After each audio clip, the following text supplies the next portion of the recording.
Do you ever feel like you just don't have that kind of balance?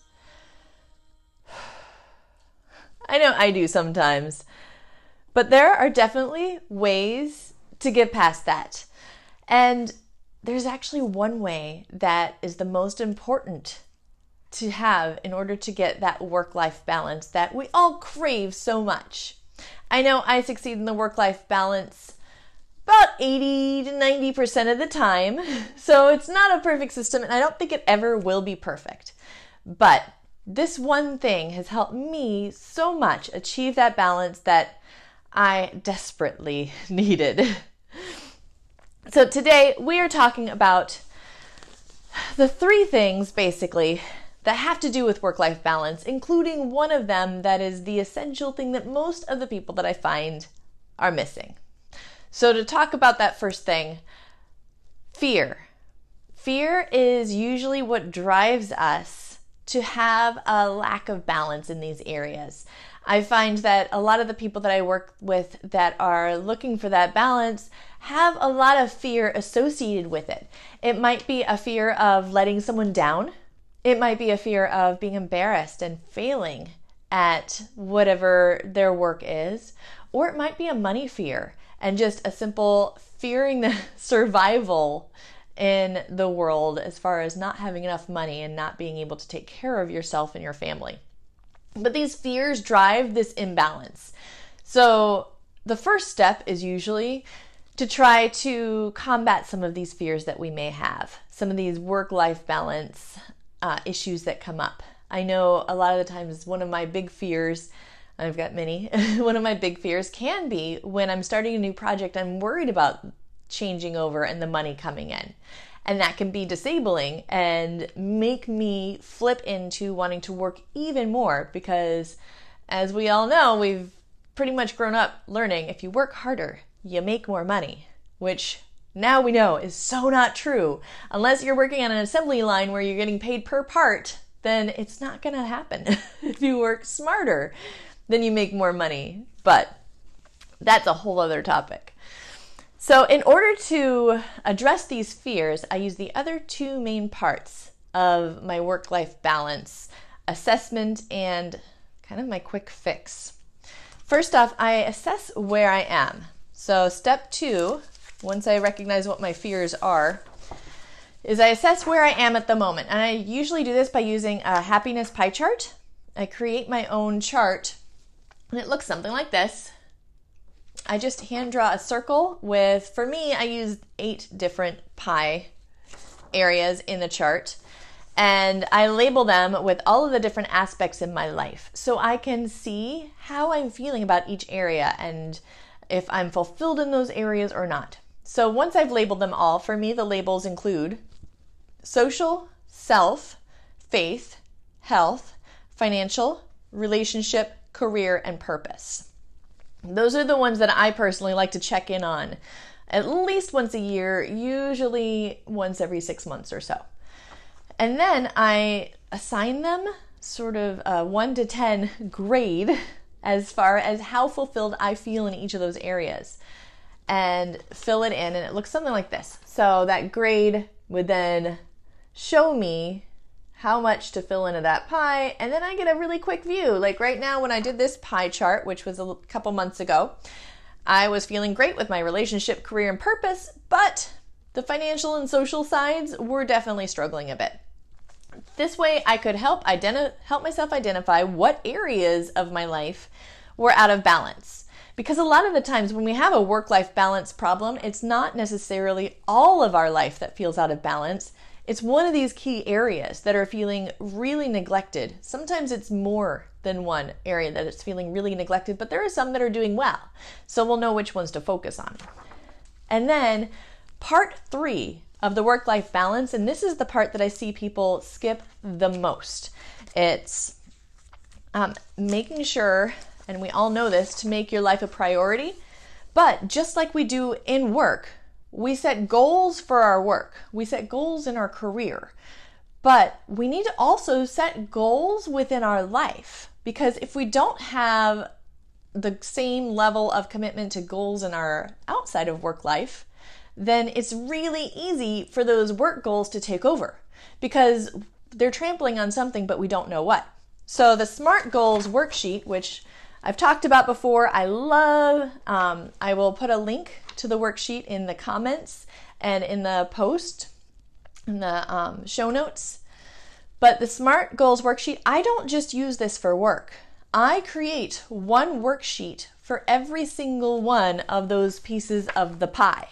So each one has its own SMART goal. The career one, even though yes, in my career I do have several SMART goals within the career is sort of the overarching career goals that I have. So each year I have my book of all of my different SMART goals for each of those different areas. And that way I know what I'm working towards in each area. Now, why does this work, right? So you set a goal. Well, if you've not seen the SMART goal video that I've done, it is being very specific and measurable with your goal. So you'll have specific actions and specific things that you can measure to see when you're reaching this goal. Now, when I do this for my life, usually I just set the due date as by the end of the year. So I know that these are the actions I'm going to take throughout the year. And at the end of the year, I will reevaluate. So with the SMART goal worksheet, you'll see like this year, it's 12/31/18, because at the end of the year, I plan to reevaluate, see what's working, see what's not working. Has anything changed? Does it need to be adjusted? Is it going really well? Maybe I don't want to mess with a good thing and I'm going to do the same thing over. But also within the SMART goals, so I'm specific as far as what my actions will be. This was my health SMART goal worksheet. But I've got my specific actions. So I will work out 2 to 3 times a week. I'll do yin yoga 1 time a week, which helps with that mental side of my health. I spend 4 hours a week on me time, which means not doing something for someone else, not worrying about answering emails, text messages, doing any of that. And also for me, no coffee before 11 a.m. I can be a little hyper if I have coffee too early. But these were my goals as far as health. And my overarching goal is to be a healthier me. But my why is so I can reduce stress and feel physically and mentally fit. So I know why I'm doing it, and I know exactly what I'm doing and how often. It tells me, yin yoga 1 time a week. That way, when I'm looking at my goals for work, then I can see how my life goals need to fit into it as well. If I don't have my goals written down for my life either, then I'm going to trample all over them. I am not likely to schedule that 1 time a week yoga if I've not got it in my goals. And like I said, when I deal with people who are working on a work-life balance struggle, those 3 parts are the essentials for getting past that. Addressing the fears, figuring out what it is that you're afraid of and kind of bringing those down a bit. Assessing where you're at within your life. Which areas are you struggling with? Because a lot of times it's not all of your life. There are certain areas that are just really struggling. And then incorporating your life goals into your work goals. Now, when you do this, you will probably have to set some boundaries in order to make sure that your life goals actually hit the calendar and are respected. Boundaries both with yourself and with others. And that's a good thing. It's always healthy to be able to set those boundaries with yourself and with others. And there are some ways to do it pretty easily that we'll talk about in a whole other video, setting boundaries. But yes, when you put the goals on your calendar and can respect those parts of your calendar, then you will find that work-life balance suddenly starts to happen.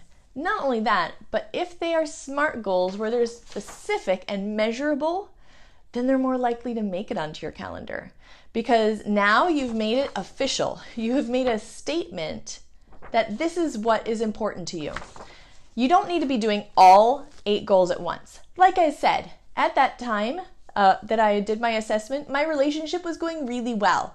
It still is. There's nothing that I need to do that's different. What I had for my goals have become habit. Like I just have a habit now of at least 1 night a week. We go on a date night. But originally, that had to be a goal, so it made it onto my calendar. Now it's a habit that I just continue to do because it's set up and it's just I don't even think about it. At least one night we have a date night, and it's fantastic. So I'm not working on all 8 goals at once. I'm working on the goals for the parts that I feel unfulfilled, and I'm continuing the habits for the ones that are working well. So I hope that that helps you out. Please create some SMART goals for the certain areas of your life that you're feeling are falling apart, just neglected, that you're not feeling so good about. Include SMART goals for the areas that are going well and write down what you're doing that's keeping them feeling so good. So even though my relationship was going really well, I still wrote out a SMART goal sheet for my relationship because now I know these are the things that are making it work really well. So on my relationship SMART goals, I have things like once a week date night. I have daily, I try to do one nice thing. Daily, I try to find a way to just give him a touch. He's a very touch person. So maybe rub the back of his neck, rub his arm, something like that. I'm not a touch person, so they don't occur to me, but now it's become more habit. So I even write out the SMART goals for the things that are going well so I know what that magic formula was, and if it starts to crumble, I can go back to it. Set your goals, realize what your fears are, and work to bring them down back to reality, and assess where you are at the time. That is everything that you need in order to create work-life balance. It really is. It's super simple. So if you want the SMART Goals worksheet, like I said, I will post a link in the show notes and in the comments below. Also, I will be doing some webinars coming up. Make sure to follow my Facebook page, The Spark Productivity with Suzanna Kaye. If you aren't already following it and getting the notifications, make sure that you have those turned on because I'll be announcing a bunch of really cool stuff coming up here. At least I think it's pretty cool, and I'm pretty sure it's going to be helpful for you. Thank you so much. If you liked this, please like it, share it with anybody that you think could use a little bit more balance in their work life, and subscribe if you're on YouTube. I will talk to you all later. I love you so much. Bye.